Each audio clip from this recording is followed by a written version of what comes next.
How's it going, everybody? It's your boy, and we are back with some more Marshall football, your home for all of the best football takes, as rated by me and only me.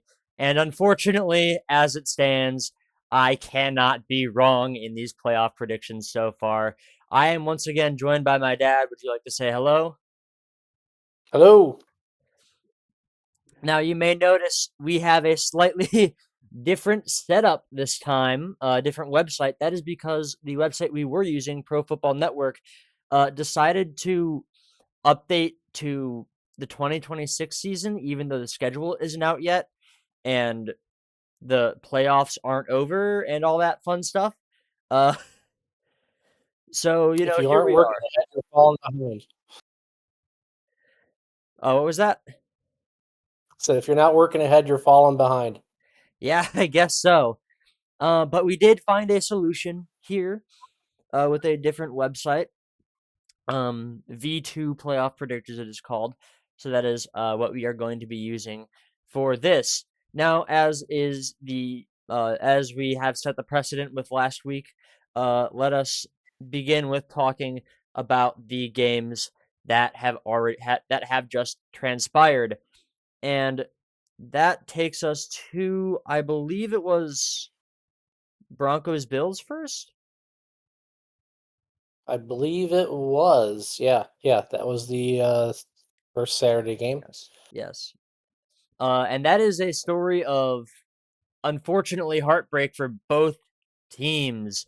There's that interview clip of Josh Allen where he is just breaking down. He is clearly very upset. Has taken the loss very hard.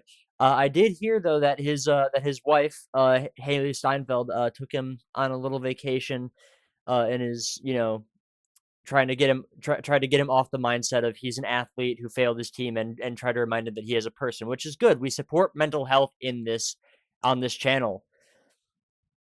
But Yeah, absolutely. uh for the Broncos, I feel so bad for Bo Nix. It's very unfortunate. And continuing the weirdness of this season, yeah, just another piece of a weird season. I can't remember a time when the starter goes down in the playoffs in a win. It may have happened. I just don't remember it. Uh, I know that in many cases, there's been the starter goes down in the regular season, and then the backup comes in to take them to playoff glory. Jeff Hostetler did it in the '80s or early '90s for the Giants. Nick Foles did it Yeah, in the 2000s 2018. for the yeah in 2018 for the Eagles. So that precedent exists.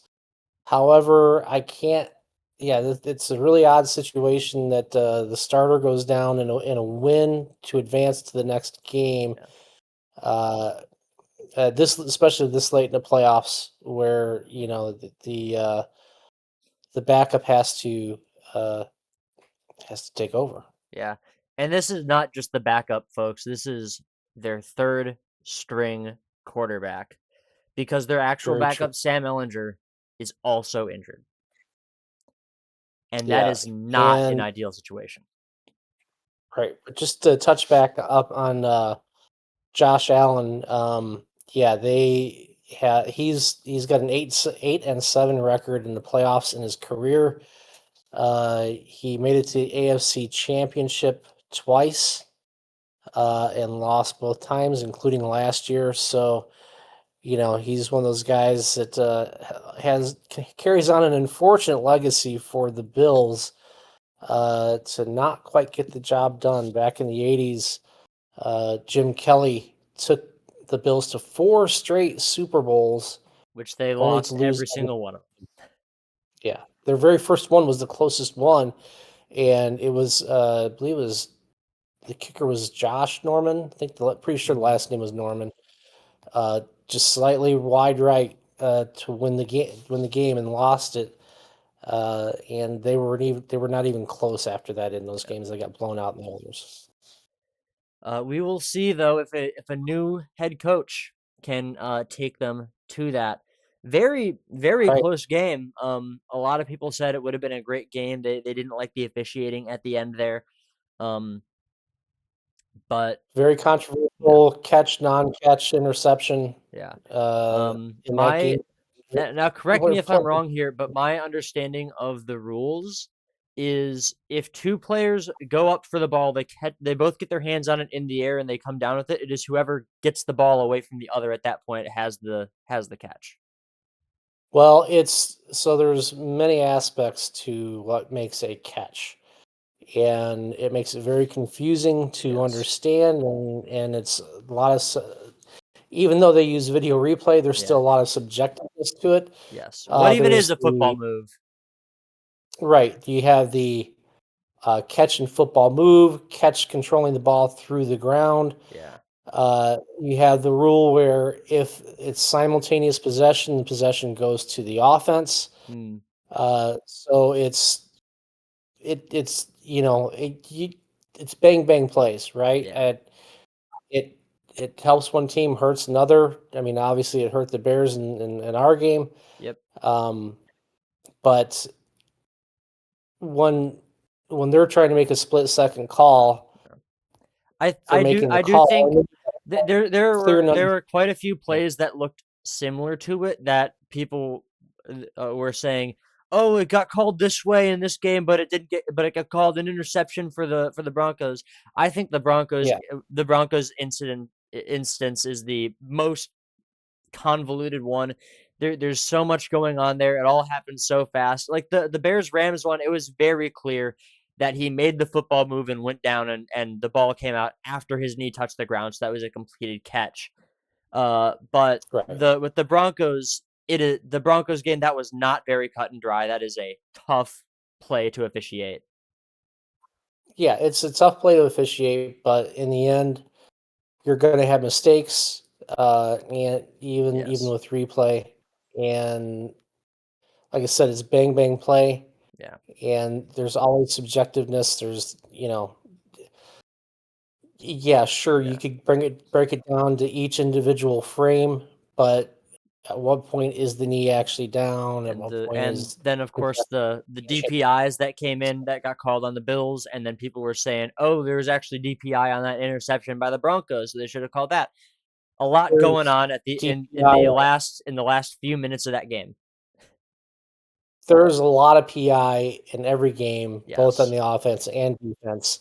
They officiate it closer in the regular season. They tend to let them play more in the postseason, but occasionally they decide for whatever reason they think it's egregious enough that they call it. Yes. So Um, but that one that is a close game. It is a heartbreaker for both teams, and you do not see that very often in the NFL. Now that scope of the should league, take us, actually. yeah, It's not yeah, just the playoffs. It changes the scope of the league because it ended up getting McDermott fired. yeah, In so uh, it's not exactly. I wouldn't say it was expected, and I wouldn't say it was unexpected. I know that like I said, there. Josh Allen's 8-7 in the playoffs, yes. and Sean McDermott's been there for most of that time. Ownership clearly felt it was time to make a Yeah. change, given By firing their head that coach and outcome. promoting their GM. Yeah, Yeah. Weird that they yeah, promoted their interesting. GM through that is sort of my takeaway from it. But we will get to that later. Um that I believe takes us to Seahawks 49ers, and the 49ers did not leave us with much to talk about this game. Seahawks dominated, Yes. just straight up Um dominated. we thought it would be more like the that week 18 game where it was like 13-6. No. Not even close. The Well, The Seahawks technically won on the opening kickoff. They didn't need any more points after that. right, but their defense was dominant throughout that Yes. game. Even had George Kittle played and had McCaffrey not been hobbled through that game, I don't know that they win that game. That's Yeah. how dominant that Yeah, defense that played. It was was a we talked about yeah. the references to Legion of Boom and things like that, and I said I Yeah. didn't really think it was level. They played it pretty close to that Yeah. level that game. It was impressive.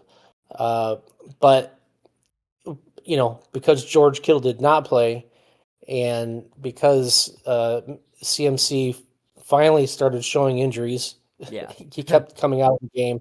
Yeah. Uh, there was just no contest for the Yeah. 49ers. Which that takes us to New England, Houston, I believe.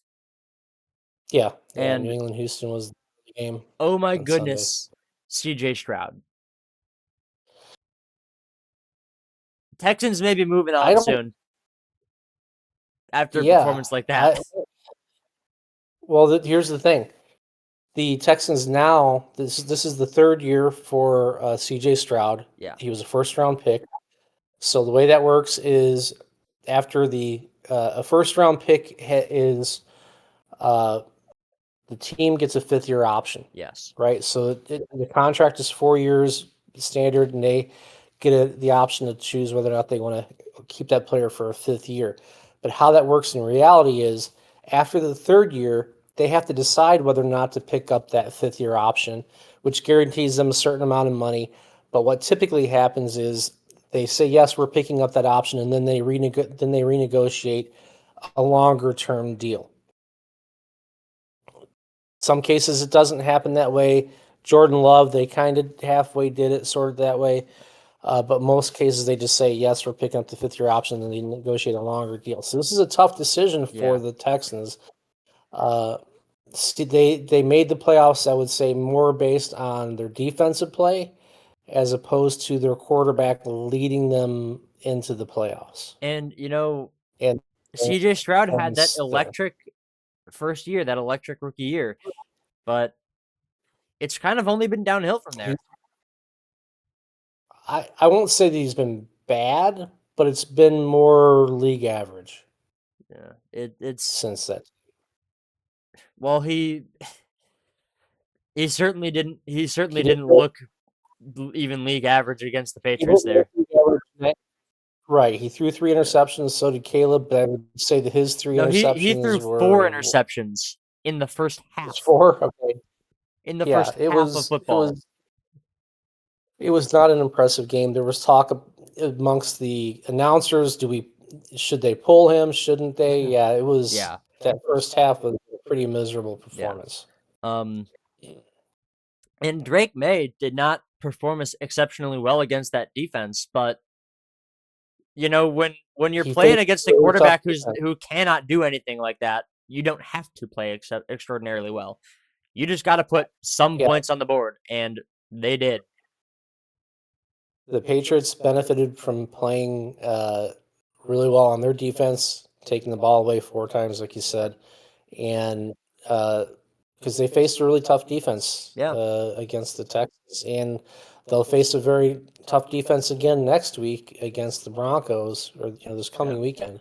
So And I it may be a little this may be a little harsh, but they were people saying after that Texans game, there is no way Jarrett Stidham could play worse than CJ Stroud. And I don't know about that, but man, that was that not an inspiring that's performance. better. It was a poor performance in the Yeah. playoffs, yes, for sure. Um But they have to look. They genuinely need to look at the entire body of work for these 3 years, not just yeah. one game. I know that the recency bias affects all people, Yes. so that will have to be overcome if he's to stay. But here's the thing: they made the playoffs, right? Yeah. So that means that they're picking in the 20s. Are they going to find the next quarterback? No. I mean Do they? there's also the fact of if you don't have a good O line, it puts a lot of pressure on your quarterback, and he's going to make some dumb decisions. We saw that with Right, Caleb Williams last year. Interceptions early in right. the season, and then just taking sacks for no reason for most of the season after that. Um, Yeah, CJ, they need so to maybe, work on that. and the Texans have a really terrible offensive line. People have been saying that for a while. So maybe they Right. improve that. He starts playing better. We'll see. Those are all things that they have to look at, right? Yeah. So at the very least, their first decision is, do we pick up the fifth year option or not? Yes. That has to be made shortly into the new league year, which begins in March. So they're I don't know the exact date, but they have to make that decision before you get to training camp for certain. And so they can play this a number of ways. They could say, no, we're not picking up that fifth year option. We're going to gamble and make you play out the fourth year, and then if you do great, then we'll pay you the big money. Yeah. Or they could say, yes, we're picking up the fifth year option, but not renegotiate to a longer term deal. Or they could do like what the Packers did with Jordan Love Mm. and say, yeah, we're picking up the fifth year option, but we're going to, or I'm sorry, I can't remember if they said that they're picking up the fifth year option or not, but they basically they renegotiated a deal where it was, yes, we're going to give you a lot of money, but it's heavily incentive laden for those first few years. So Yeah. there's a number of ways they can play it. I think in the end that they'll probably pick up the fifth year option. I don't know if they'll renegotiate the contract because look, he's good enough to help them get to the playoffs. So you're not going to be in a position to pick a top quarterback. So how are you going to replace him? Yeah. Right? That's the unfortunate spot that they're in. Yes. And that does unfortunately take us to the reason I am sad that I have not missed a playoff pick. Bears Rams. Well, this is why I went on and on about the Houston Texans because I was avoiding this topic. Yes. There is quite a bit to be said. Starting off with the fact that I don't think the Rams looked that good. And some of that's due to the cold So weather, and some of that's due to the fact that I'm sure Matthew Stafford's hand was numbed up so he couldn't throw the ball properly. But our I think defense also played pretty well. you just named the three key factors, right? First of all, the weather was extremely cold, but you saw the Rams march right down on their first drive and score a touchdown. Yeah. So, like I said, I didn't think it was going to be that huge of a factor. Yes, it played a factor, but I think it played a factor for both teams, Yeah. right? Number two, his hand was numb. I didn't really see too much in the way of an effect for There were a it in. couple weirdly inaccurate throws that you would not expect out of him, but he, for the most part, Right. played pretty well for how his receivers were weirdly unable to get open. That brings us to the third point. It was a change in philosophy for Dennis Allen with the Bears defense. I think that was obviously conscious decision, right, in the situation. Yeah. And they really played well. They played above. There's a boxing term. They fought above their weight, right? Yeah. So Punching above their they weight punched class. above the weight class, right? So they really actually pressured Yeah. a lot on the quarterback, which was unusual. It was. And they didn't have to. It wasn't a lot of blitzes. There were some blitzes, yes, Yeah. but they mixed it up really well, especially with Kyler Gordon and C.J. Gardner. Yeah. Having them both because they're both decent blitzers from the safety spot. Yeah. And there was actually a couple plays where they had them both lined up on either side of the line of either side of the defensive line, Yeah. so that the Rams had to decide where the blitz was coming from or if it was coming at all. So they did a decent job of confusing them and having them have to figure things out on the fly. That opened up things for the secondary to not have to cover as long, right? So it was a really well designed game plan Yes. for that game.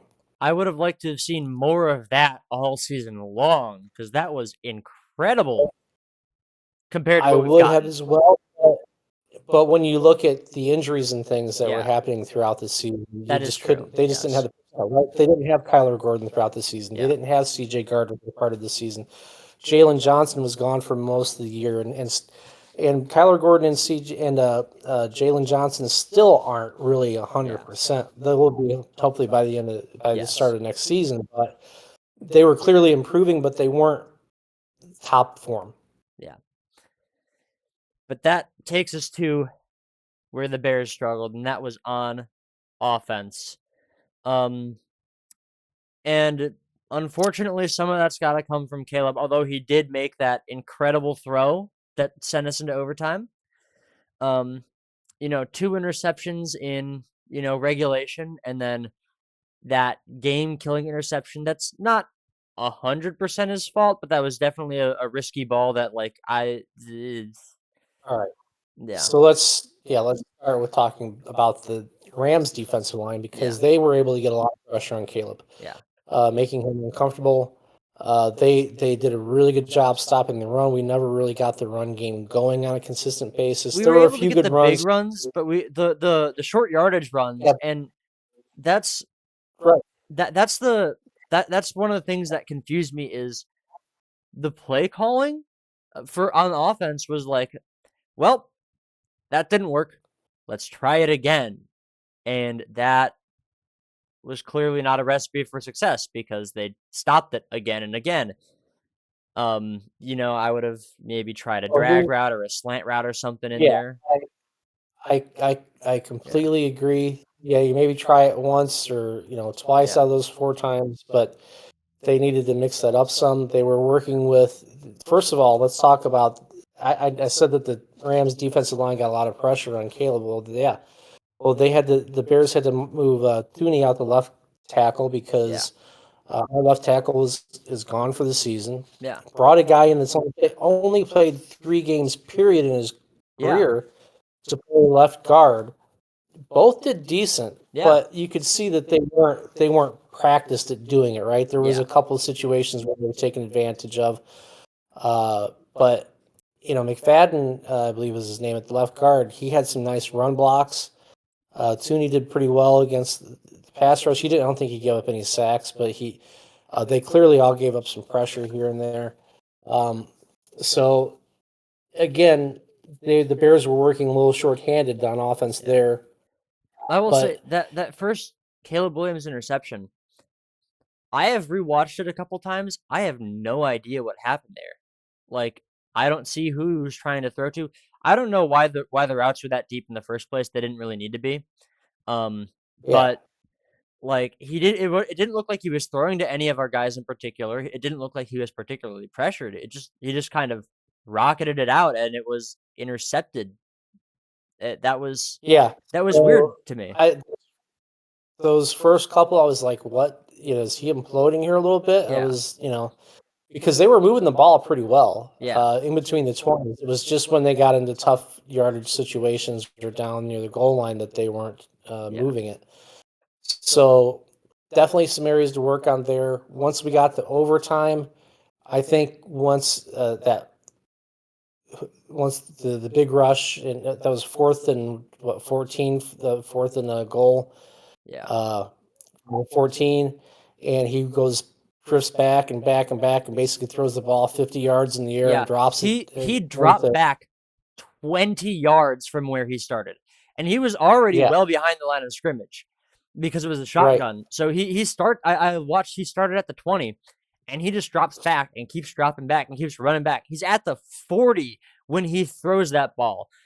I had a buddy over and we were watching that game. We both thought that was a throwaway, and then it comes down right at the corner of the end zone, and Cole Kmet is there. And oh my God, he caught it. Well, when you're looking at the sideline shot, right, like most productions give us, Yeah. it's hard to see what's going on there. We never got to see that route breaking open with Cole Kmet Yeah. back there. So we're thinking, oh my goodness, this is fourth down. He's just throwing it up to see what happens.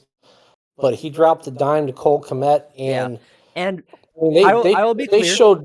because there have been some people saying, "Oh, when other quarterbacks do it, it's all it." People are saying, "Oh, it's a lucky ball. It's a prayer ball." I mean, a lot of the stuff they're showing are, more covered are receivers that didn't get as open and all that and yada yada yada, and so it was kind of more luck.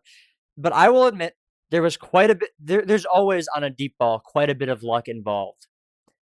That being Look, all said, right. it is still incredibly accurate that he passed it like that. The fact that he got it that It's accurate. it's more than luck Yeah. because he's There, done that play yes. 3 times this season. Yeah. 2 of them resulted in touchdowns to Cole Kmet, 1 an interception against the Packers that would have won that game Yeah. had he It's thrown it a little bit different. that's the thing is it's about minimizing the effect of luck because luck is going to be evolved, especially on those big throws. But if you can Yeah. apply the skill like Caleb has done, you can minimize the effect of the luck and get that ball in. And that applies to a lot of Hail Marys. I am not going to Yeah. diminish the effect of any Hail Mary like that ever. It's Look, it's an incredible play every time it can work out. tell me a Chicago fan that didn't think, "Wow, we're going to find a way to win this game after that happened." Yeah, right? Right? Yeah. And And then then you get to over, yeah, and then we get a and then stop the in Bears are overtime. Like right. I was It was like a 3 and out, I think. I'm yeah, not right? positive, but I think it was like a 3. It was like a three. It was at least a fast stop, and we're like, okay. And then And at that point, Stafford's like, "Crap, we're yeah, gonna lose." yeah, They showed him. He's like, right, and then the yeah. Bears are marching the ball, It was what and then second you or get the third call. down and like six.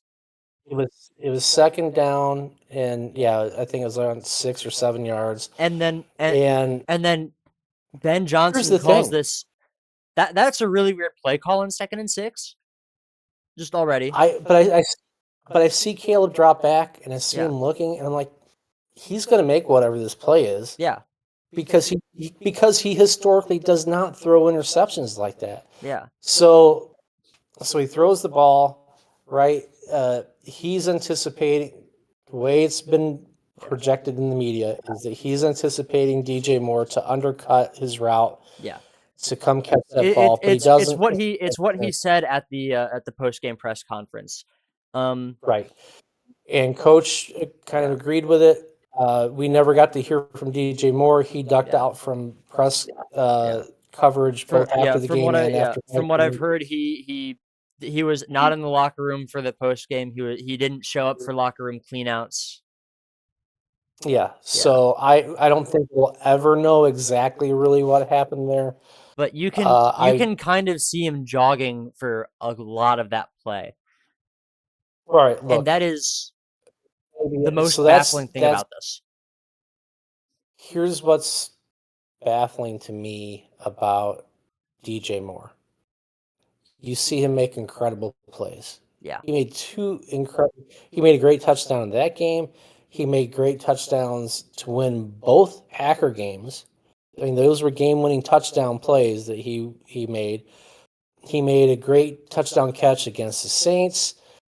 And the Bears got him involved early this game, and he seemed to be on point. But sometimes it feels like he gives up on a route, and I don't know why, if it's because he's not the number one or whatever. I know that he also spent some time in the tent. Something was clearly bothering him. I don't think he played it 100% for most of the season. I think he really gutted it out for the whole season. So I'm not going to just pile on and say that it's Yeah. his screw up. I don't think we'll ever know what Yeah. truly happened. It's unfortunate. I think that they could have thrown the ball away and gone for or found another receiver or whatever. Caleb could have put Uh, it to the other side of DJ Moore where he'd maybe have a better chance of getting it, or yeah, he could have dropped it off there's things to. that Caleb could have done. Ben Johnson could have called a play that is more typical of the down and yardage and all that.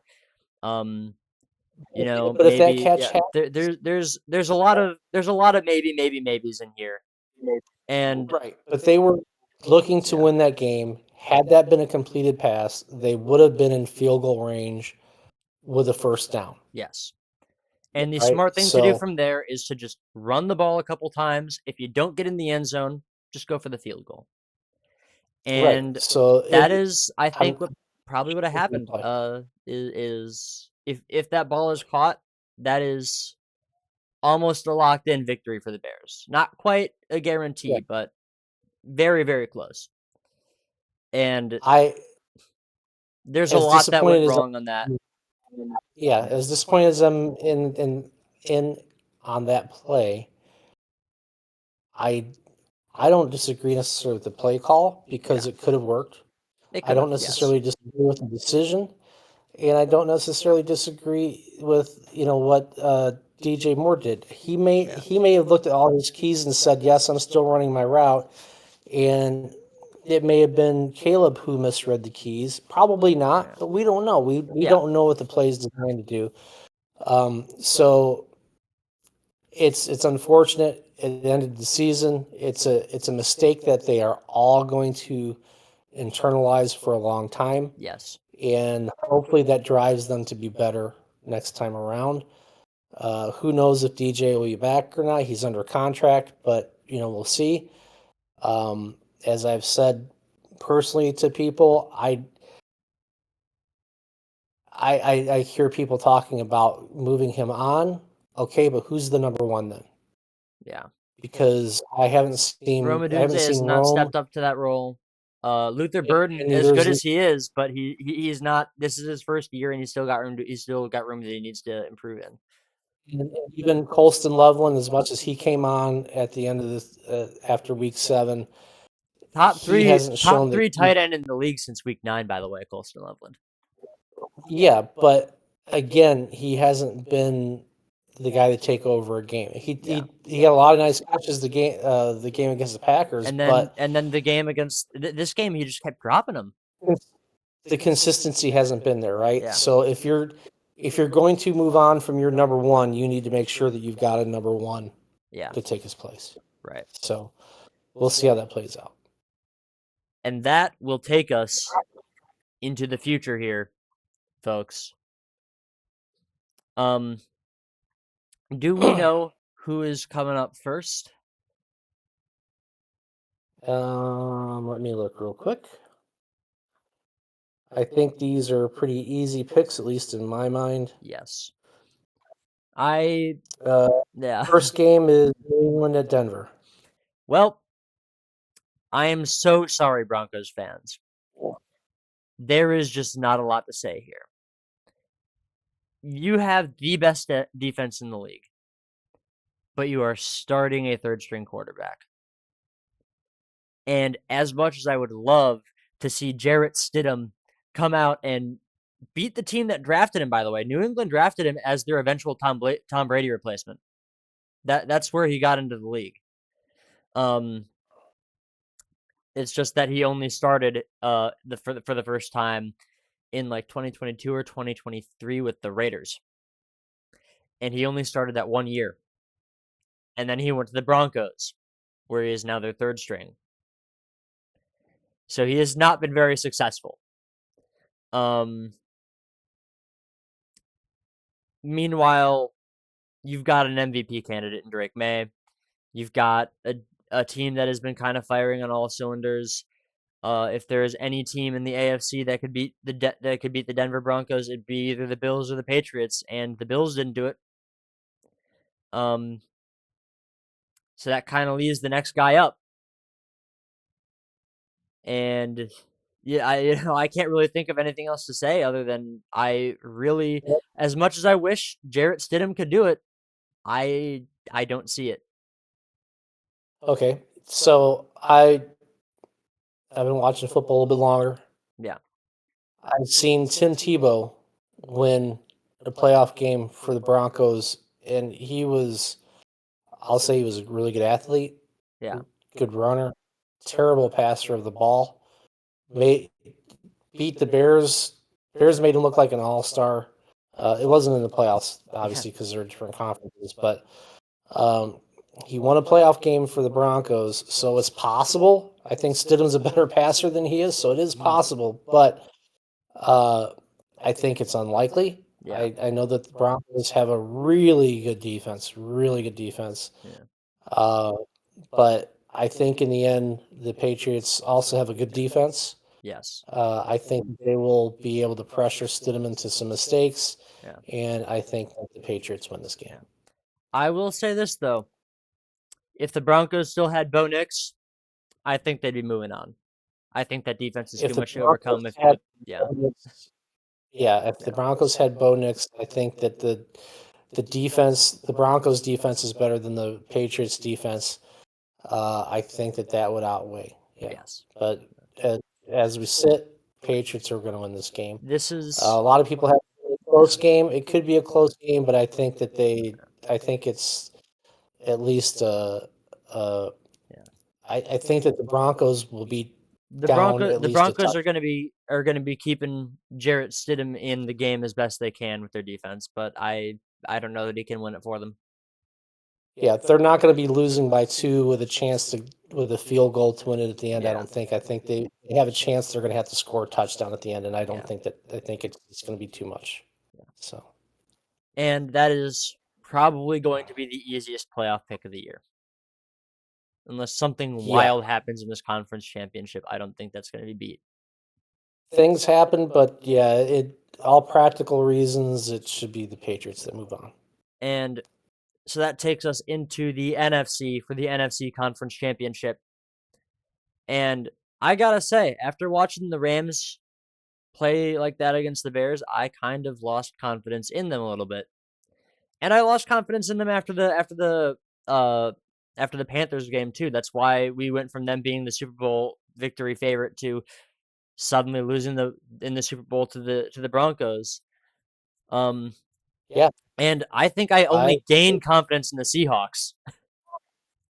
I would agree on both counts. To see the Rams offense struggle as they did, Devontae Adams didn't get a catch till like the fourth quarter, or Yeah, maybe it was right? overtime. Yeah.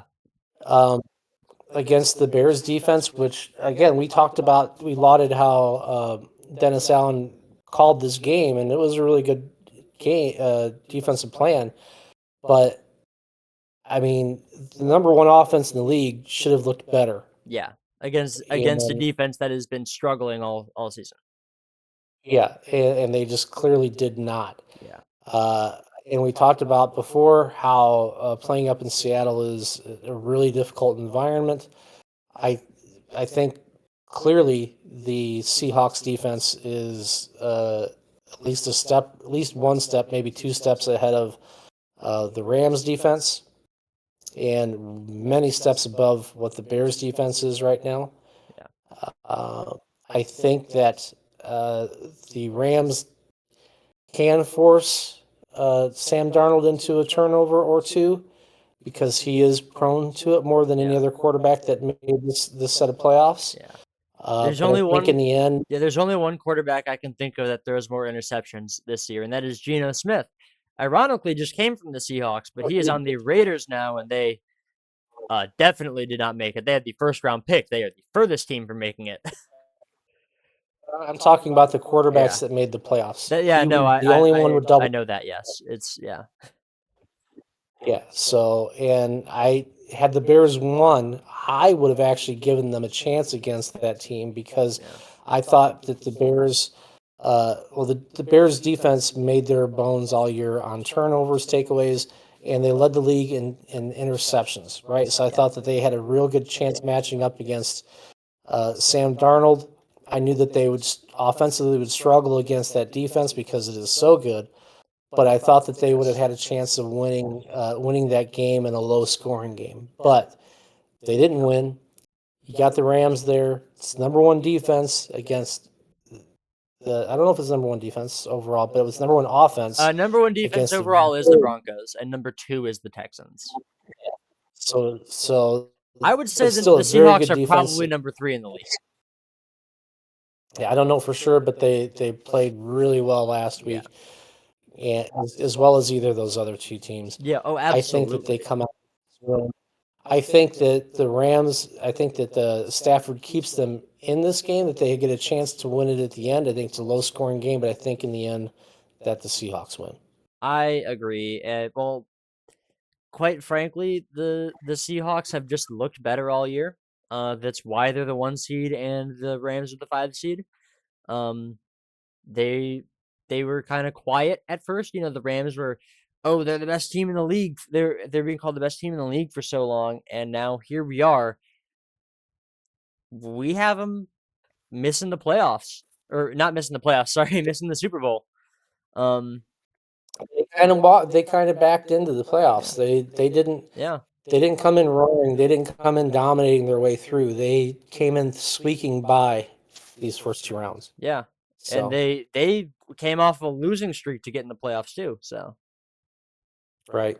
So, and that'll take us even further into the future with the Super Bowl, which I am sorry to report. I really wish it could have been the case. Seahawks versus Broncos would have been electric. I would have loved to see Legion of Boom 2.0 versus No Fly Zone 2.0. That would have been a crazy defensive game. But alas, here we are. I would have preferred to see a rematch of Super Bowl 20. Yeah. Bears Patriots, the Bears dominating in some way, but Yeah. we weren't getting that either. Yeah. So, but this is the game we've got.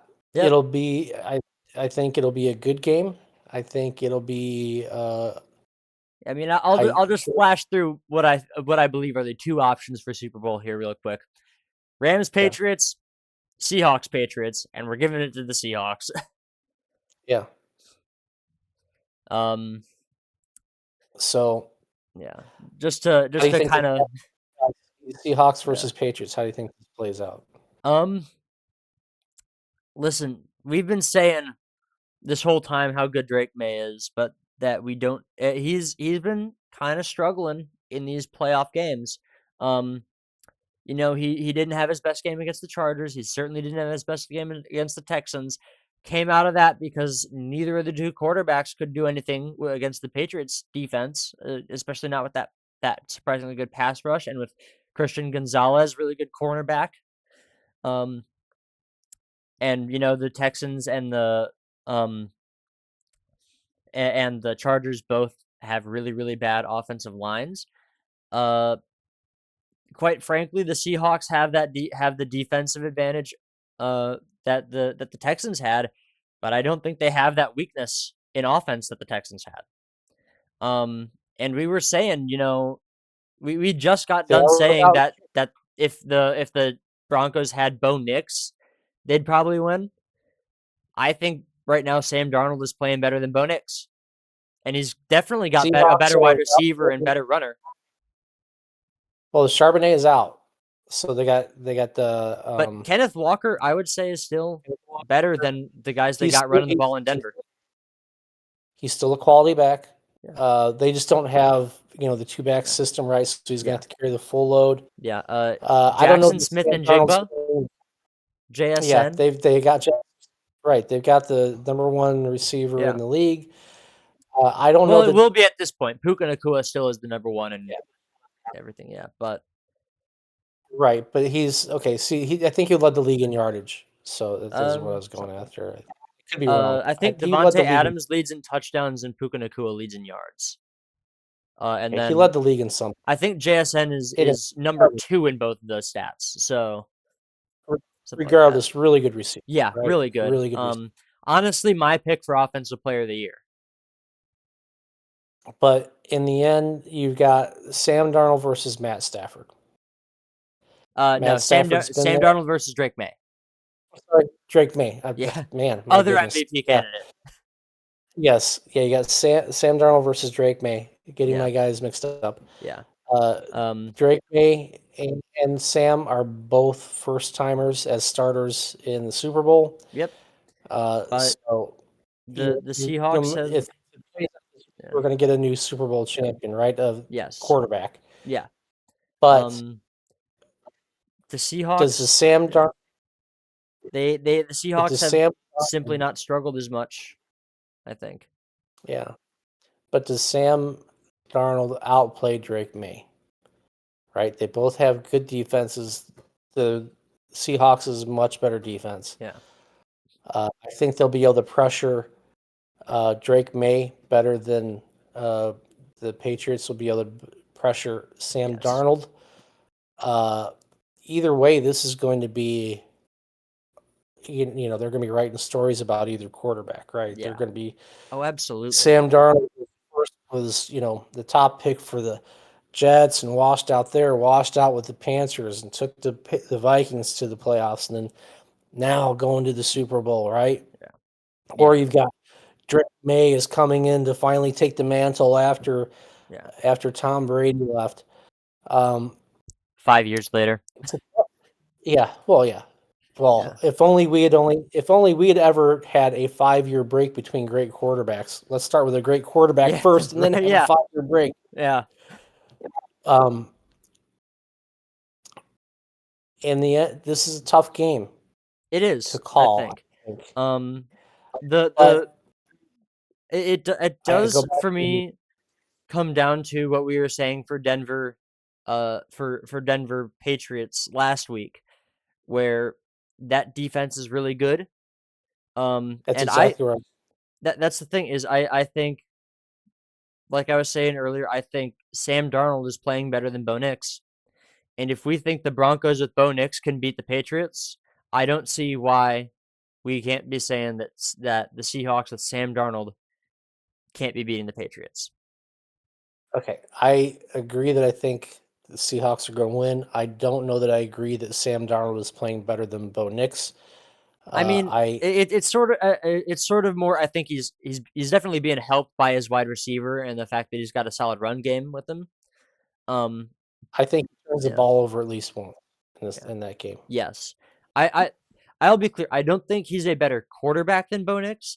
I think with the weapons he has, he performs better because of those weapons. I think Cortland Sutton is a really nice receiver for the Broncos, but I think that He does Njigba is a not better compare to receiver. JSN. Right? Yeah, Very few it's people in the league do. right. Yeah. So RJ Harvey's been having a nice rookie year as a running back over in Denver, but Kenneth Walker has been great. Um, yeah, I just think I that think we Seahawks offense is more functional than the Denver Broncos defense, and I think that, or sorry, is more functional than the Denver Broncos offense, and I think the defenses are very close. you mean the Patriots because that's who we Well, have no, I'm advancing. saying if we think that the Broncos led by Bo Nix could beat the Patriots, I think that the combination that I think the That the Seahawks can beat the them. Seahawks Yes. defense is close enough to the Broncos defense that we can say the same thing applies there, and that the offense is only going to be better than what the Broncos had. Okay.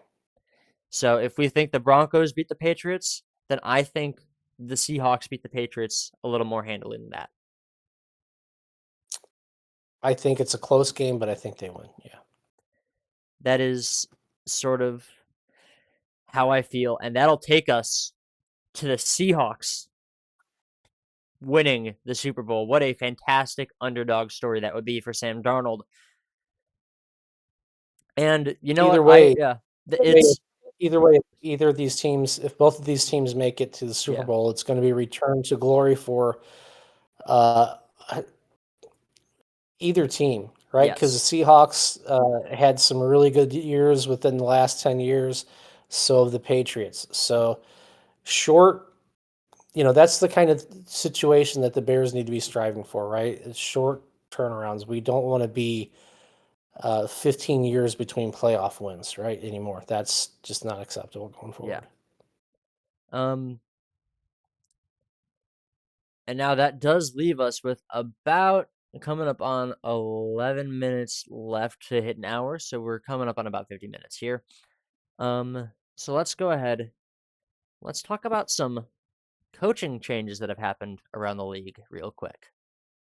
Yeah, let's do some quick hits here, right? So Yes. firings to start out. We talked about how that loss for the Bills cost Sean McDermott his job. If they win Yes. that game, or if they lose it in a different fashion, Yeah. not that heartbreaking fashion, I think he's still the head coach there. Yeah. Um, and Then, speaking of coaches that are gone after a loss, Mike Tomlin oh, off the here, no, Steelers. hang on, I'm going down through the list here. So Okay. let's hit them in order here. Okay, so All right. Sean McDermott out. Yes. The Chargers, after their heartbreaking loss, they fired their offensive coordinator. Yeah. Greg Roman has been offensive coordinator for Jim Harbaugh for a long time. He was his offensive coordinator back when he was the 49ers head coach, and I believe he was with them there in Michigan as well. So for Jim Harbaugh to fire Greg Roman, he's serious about change. So They're also uh, missing their defensive coordinator, which we'll talk about a little later. he just got hired to a Yes. different position. So they're going to make some big changes. The Buccaneers gone. Offensive coordinator, special teams coordinator gone. So they're Yeah. making some changes. Although I know a lot of Miami, Buccaneers fans wish they fired their head coach. yeah, that's true. The Miami Dolphins did fire their head coach, who Yep. is now the offensive coordinator for the Chargers. Baltimore Ravens fired John Harbaugh, who is Yep. now the head coach for the Giants. The Detroit Lions uh, fired offensive coordinator John Morton. And actually, I'm sorry, I think I might have misspoken on McDaniel. He might be the OC for the Lions. We got to look here in a second. I Okay. can't remember. Okay. Um, but we'll come back to that. Washington Redskins fired their defensive coordinator, Joe Witt Jr. They are the Commanders now. I'm sorry. Yes, sorry.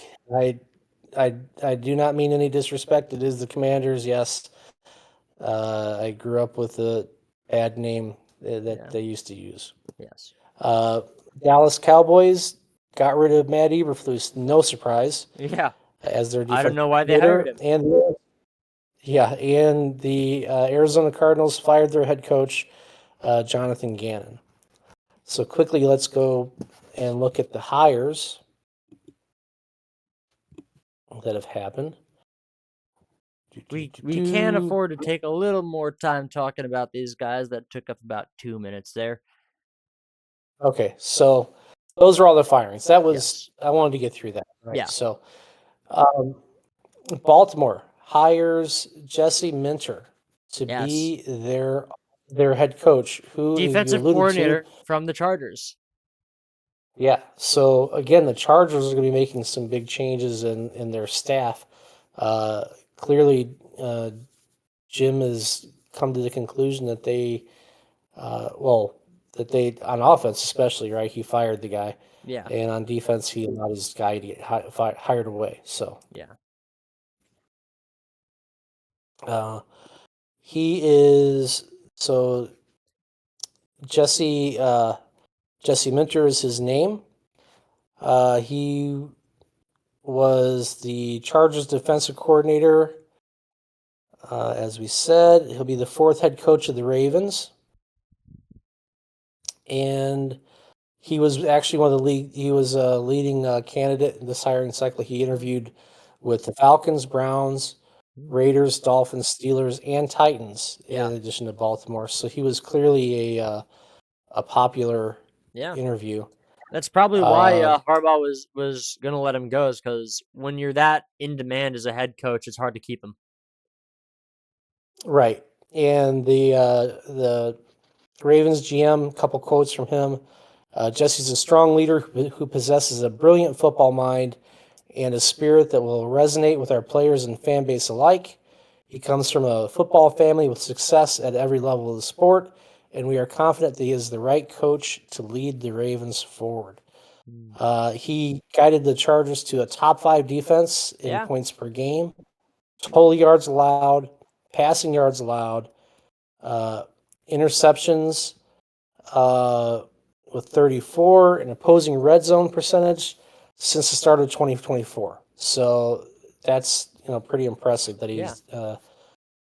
he did that. So that's clearly why he got that Oh, opportunity. absolutely, yes. And the Ravens definitely needed a better defense after this year. Oh yeah, Inconsistent at for sure. best. Right.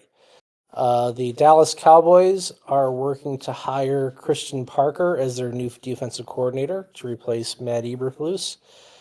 He is the Eagles' secondary coach and passing game coordinator. Uh, he's only 34. Mm. Prior to working with the Eagles, he served as Green Bay's defensive quality control coach and Denver's defensive backs coach. So the secondary is his strength, and that's why he got this job. Yes. The Buccaneers Yeah, I'm not going to hired. have much to say on these coordinators because, if you're Yeah, being hired as a coordinator, not much to say, frankly. You're clearly good enough to get a top spot, but not a yep. head coach just yet. So it's usually a position coach that's moving up the ranks, right? Yeah. So the Bucks hire the Falcons' former offensive coordinator as their offensive coordinator, right? The All right. Falcons fired their whole staff, Yep. so they cherry picked him. They also hired a special teams coordinator, Danny Smith. I don't know where he was at. He's been coaching for 50 years. He was at the Steelers. Oh, okay. The Kansas City Chiefs stole one of our coaches, Eric Bieniemy. Yep. He was our running backs coach. He actually was their offensive coordinator a few years ago. He was in the conversation for some head coaching jobs at that time, but the knock against him was, is it really him or is it Andy Reid? Yeah. So he went to be the Commanders' offensive coordinator for a season or two. Didn't really work out there. Bounced around a little bit and was the Bears running backs coach this season. The Bears running game was like number 2 in the league. Yeah. So despite their struggles in this last playoff game, so clearly a good hire to go Yes. back to Kansas City. Their former coordinator Matt Nagy was our former head coach. Yep. He is out of contract with the Chiefs and has been interviewing around. I suppose it's possible that if he does not find a head coaching job somewhere or coordinator job or something like that, that the Chiefs could bring him back as like assistant head coach or some other kind of title. Andy Reid is pretty loyal to guys, so I could Yes. see that potentially happening. But if he The does get hired for head coach, I feel sorry for whatever team gets him. I feel sorry unless he has learned significant things since he left the Bears Yeah. because he was not ready for that position at that time. Hey, there's Bill Belichick, widely considered one of the greatest coaches of all time, if not the greatest coach of all time, uh, because of his time with the Patriots, Yeah. flopped with the Browns earlier. Yeah. So he got it right the next time around. He also had Tom Uh, Brady the next time around, so I'm sure that helped. Well, he started out with Drew Bledsoe that Yeah. time around, and nobody knew Tom Brady was going to become what he became. Yeah. So, the Falcons hired head coach Kevin Stefanski, who was fired by the Browns. Yep. Uh, And he actually did that's pretty decent. He was with that the is a good like pickup. 6 or yeah. He was their head coach for like 6 or 7 years. I know that they didn't have a great year this year, but he were miserable when he took over. Yeah. So he definitely helped turn that team around. They also brought back their former quarterback Matt Ryan as their president of football. Yeah, I heard about that. And they hired offensive coordinator Tommy Rees. Tommy Rees was a quarterback. I think he might have played for Notre Dame in college. I don't think he really played much in the NFL, but he has been a coach in the league for a while. All right. The Chargers, yes, the Chargers did hire Mike McDaniel. As I mentioned, I was correct on that. All right. So look for that to be more of a passing-oriented offense than what it had been. And Robert Saleh gets hired as the Tennessee Titans head coach. Yep. He was the 49ers defensive coordinator. And So a lot of before that, he defensive was the coordinators. Jets head coach. Yeah, yep. But this cycle, there seem to be a lot of defensive coordinators getting head coach jobs. And you know The what? I'm Dolphins sure we're going to see hire, one more whenever the Steelers get their guy because they love doing that. yep, very possibly. The Dolphins also hired a former defensive coordinator in Jeff Hafley from the Packers. So the Packers are looking for a new defensive coordinator. I know that they interviewed our defensive backs coach, Al Harris, who actually played for them for like 7 years, I believe, in his Oh, career. let him stay in Chicago. I would like for him to stay in Chicago, but he's good. Yeah, So I think that the Bears are going to lose at least. They've already lost Eric Bieniemy. I think they're going to lose at least one more position coach to a coordinator job before all yeah, these hiring cycles yeah. finish. Um, Antoine the Randall, by Lions the way, does hired, not seem to be interested in leaving Chicago. which is fine by me, but he is qualified to become Yeah, to at least get interviews yeah, for a coordinator position. The Lions hired the Cardinals offensive coordinator. The Cardinals fired all their staff, right? So they hired their offensive coordinator to replace the guy that they fired as offensive coordinator. all right. And we mentioned the John Harbaugh to the Giants. Man, if he'd waited a Yeah, week, or could have been or on the Bills. Stefanski, yeah, he or Stefanski, if they'd waited a few more days, they could have been coaching Josh Allen. Oof, imagine that. That would be scary. Oh yeah. And then finally, the Commanders hired a new offensive coordinator as well, Yep. David Blau. So that's the hirings and firings so far. The Steelers still obviously have to fill their Yep. position. They typically like to hire a young. It's not like they do it very often, Yeah. but they typically hire a young coordinator, usually on the defensive side. And Yep. like I said, there's a lot of defensive guys getting hired as head coaches this Yeah. cycle. In fact, actually, that could be. Well, no, because he's not a defensive coordinator. I was thinking a defensive back coach. That'd be a pretty big leap for him. Unfortunately. To go Yeah. from it to go from a it has happened, but it's rare. Yeah. Typically, you go from like a quality control coach of Yeah. some kind to a position coach. Sometimes you become a couple of different positions, uh, but not always. Yeah. Usually, actually, maybe not, but sometimes it happens. And then Yeah. you move up to a coordinator position, prove yourself there, and then you get your head coach Yeah. shot. Where is Thomas Brown at, by the way? Uh, Our interim head coach from from last year. don't know. That's a good question.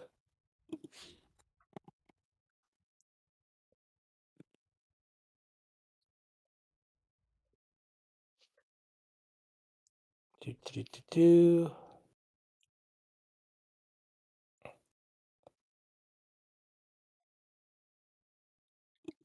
He,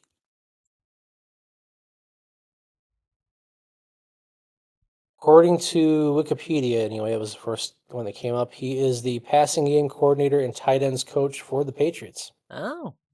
Well, there you go. They Yeah, had a pretty good passing game this year. Good for him. yeah. I I I had actually kind of hoped yeah, he'd stay around as our offensive coordinator or something. Learn up under Ben Johnson and go somewhere. But yeah, it was actually unusual that we kept our special teams coordinator. yeah, Typically, when a head coach comes in, they bring in yeah, all new guys, yeah. uh, I unless they just had some. like he brought us that win over Green Bay. He did. Yeah, He also, he was a better offensive coordinator than the guy who came before him. I'm drawing a blank on the name. The yeah, guy that we the guy fired that from year. Seattle. Shane Waldron.